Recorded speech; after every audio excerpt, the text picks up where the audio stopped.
YCP senior నేత YV Subbareddy కొత్త చిక్కుల్లో ఇరుక్కున్నారు. ఆయనపై హైదరాబాద్ గచ్చిబౌలి పోలీస్ స్టేషన్లో భూ కబ్జా కేసు నమోదైంది. బిఎన్ఎస్ యాక్ట్లోని పలు సెక్షన్ల కింద కేసు నమోదు చేశారు పోలీసులు. కొండాపూర్ సర్వే నంబర్ 87లో భూ కబ్జాకు ప్రయత్నించినట్లు ఆరోపణలైతే ఉన్నాయి ఆయనపై.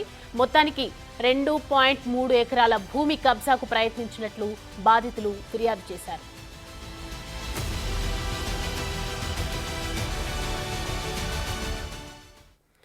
ఇక ఈ అంశానికి సంబంధించి మరిన్ని అప్డేట్స్ మా ప్రతినిధి రానా అందిస్తారు. రానా, వైవి సుబ్బారెడ్డిపై కేసు నమోదయ్యింది భూ కబ్జాకు సంబంధించి. భూ కబ్జా కేసుకు సంబంధించి అప్డేట్స్ ఏంటి?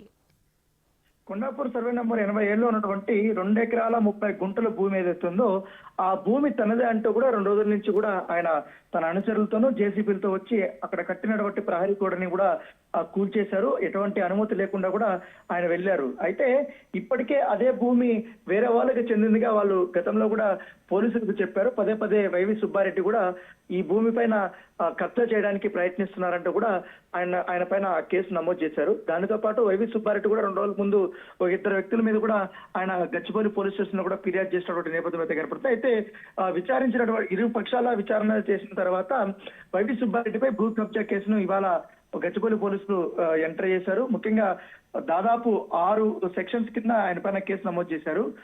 329/3, అలాగే 324/4, 351/2, అలాగే 3/5 బిఎన్ఎస్ యాక్ట్స్ ప్రకారం ఆయన పైన కేసు నమోదు చేశారు. ఎందుకంటే ఈ జేసీబీ తీసుకొచ్చారు కాబట్టి అక్రమంగా ఎటువంటి పర్మిషన్ లేకుండా గోడలను కూల్చినటువంటి నేపథ్యంలో ఆయన పైన ఎఫ్ఐఆర్ నమోదైనట్టుగా మనకు సమాచారం. దాంతో పాటు మరికొంతమంది వైవి సుబ్బారెడ్డితో పాటు స్వర్ణలతారెడ్డి పేరు మీద కూడా ఎఫ్ఐఆర్ నమోదైంది. దాంతో పాటు అనిల్ కుమార్, నాగిరెడ్డి, కుగట్పల్లి శివ ఎవరైతే ఈ ప్రహరీ గోడల్ని కూల్చడానికి ఒక గ్యాంగ్ రెడీ చేశారో ఆ శివాని కూడా పోలీసులు కేసు నమోదు చేశారు. దాంతో పాటు మోయిన్, దాంతో పాటు మరికొంతమంది మొత్తం 20 మంది దాకా కూడా పాల్గొన్నట్టుగా మనకు సమాచారం అవుతుంది.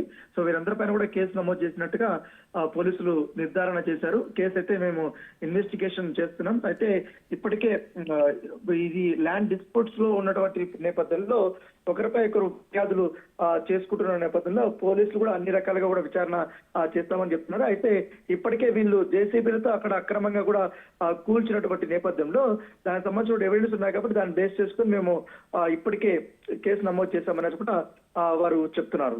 Right, thanks for the updates Rana.